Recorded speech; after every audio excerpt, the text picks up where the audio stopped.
द्वारा हुआ। मैं आपके द्वारा जन्म लिया हूं, मैं आपके द्वारा प्रकट हुआ हूं, पर मेरा संशय यह है कि मैं आपके द्वारा जन्मा तो हूं, प्रकट तो हुआ हूं, पर आपका जन्म, आपका प्रकट किसके द्वारा हुआ?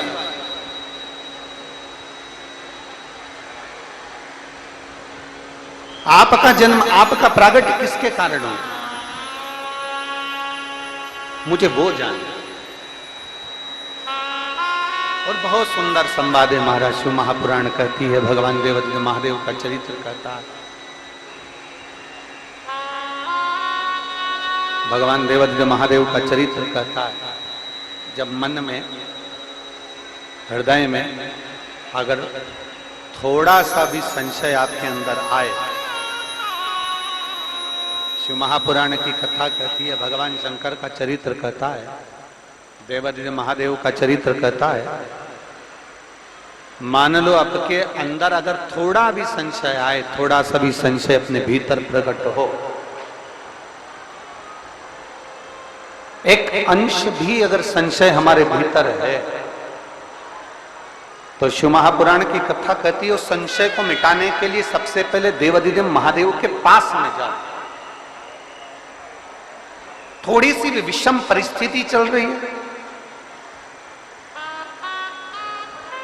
थोड़ा भी तकलीफ चल रही है, थोड़ा भी कष्ट आया है जीवन में, थोड़ा भी दुख, थोड़ी भी तकलीफ, थोड़ा भी दर्द, थोड़ा भी कष्ट अगर आपके जीवन में आया है, तो शिव महापुराण की कथा कहती है सबसे पहले भगवान शंकर की शरणागति में जाए, भगवान शिव के पास जाए।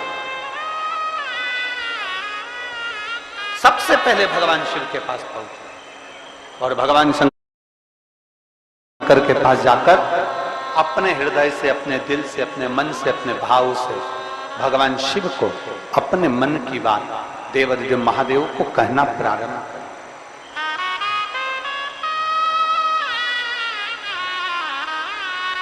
अपने भीतर जो संशय है, अपने भीतर जो संशय उत्पन्न हुआ है, अपने भीतर जो हम संशय में आए हैं, उस संशय को मिटाने के लिए, अपने भीतर के दुख को, अपने भीतर की तकलीफ को, अपने भीतर के कष्ट को मिटाने के लिए कहीं दूसरी जगह नहीं जाए।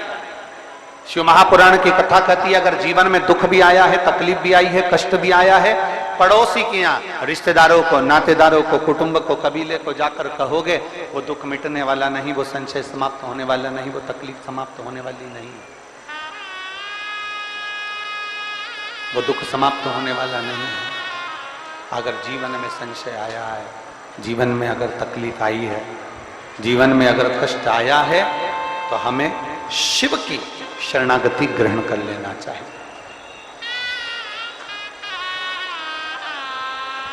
एक लोटा जल हाथ में लेकर भगवान शिव से अपने दिल की बात, अपने मन की बात भगवान शंकर को जरूर जाकर कहना चाहिए।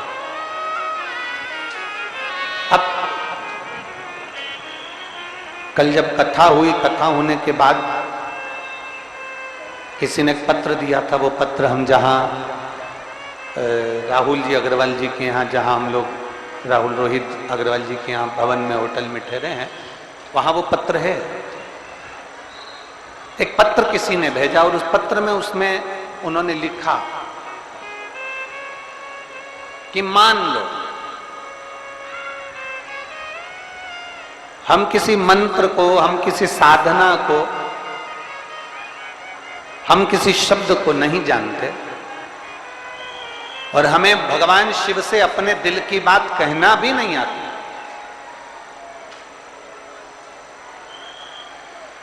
मान लो हमें शंकर भगवान से अपने हृदय की बात कहना भी नहीं आती,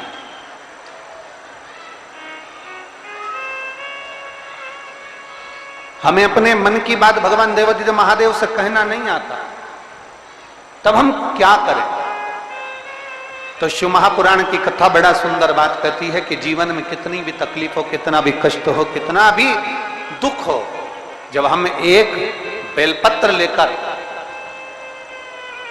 भगवान शिव को समर्पित करने के लिए जाते हैं और दिल से, हृदय से, भाव से जब एक बेलपत्र समर्पित करते हैं और एक लोटा जल अशोक सुंदरी पर चढ़ाने के बाद हम देवदिव्य महादेव को जब समर्पित करते हैं तो ये निश्चित है हमारे दुख, हमारी तकलीफ, हमारे कष्ट को मेरा शंभू काटता जरूर है, ये निश्चित था। बोल बम का नारा है, जरा जम के बोल बम का नारा है, सारी समस्या का हल।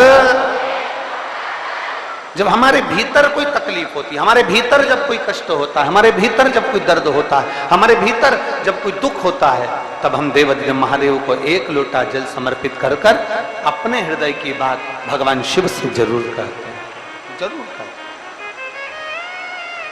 और मैंने तेरे ही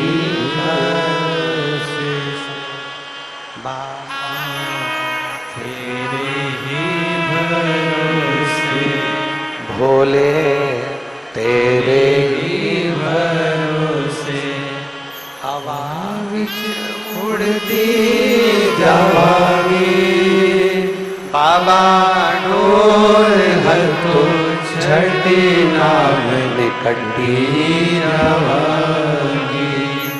भोले मैं तेरी पतंग, शंभो मैं तेरी पतंग, हवा बिच उड़ती जावांगी, बाबा डोर हल्को छठी नाम निकटी जावांगी।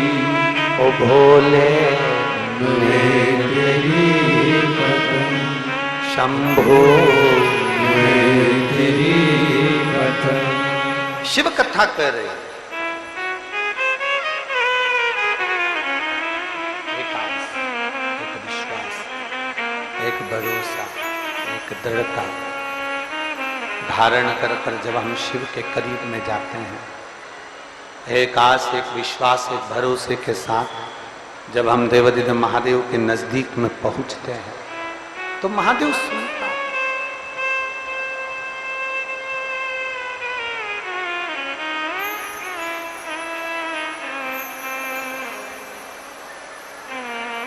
जीने के लिए श्वास का होना जरूरी है। पूरे विदिशा वालों एक बात को अपने भीतर उतार लीजिए,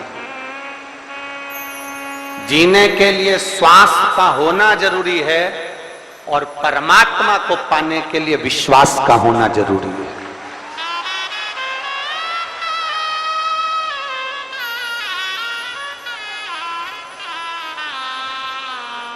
जीने के लिए श्वास चाहिए, जीने के लिए श्वास का होना जरूरी है, जीने के लिए श्वास की जरूरत पड़ती है।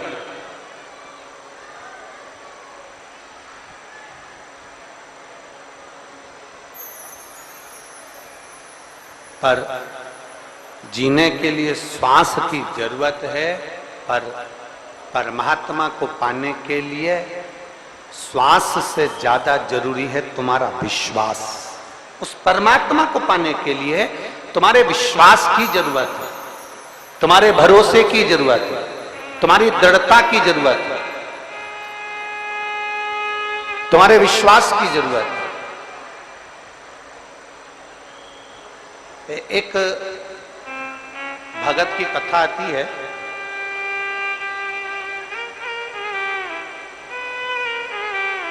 उसको नानुमा भगत कहते हैं।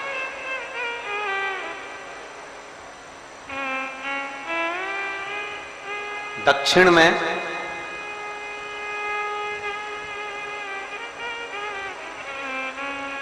जिस शहर को हम लोग चेन्नई कहते हैं आज के समय में, उसी के पास में एक नगर था, एक गांव था, जहां पर नानुमा एक भगत रहता था, भगवान शिव का परम भक्त।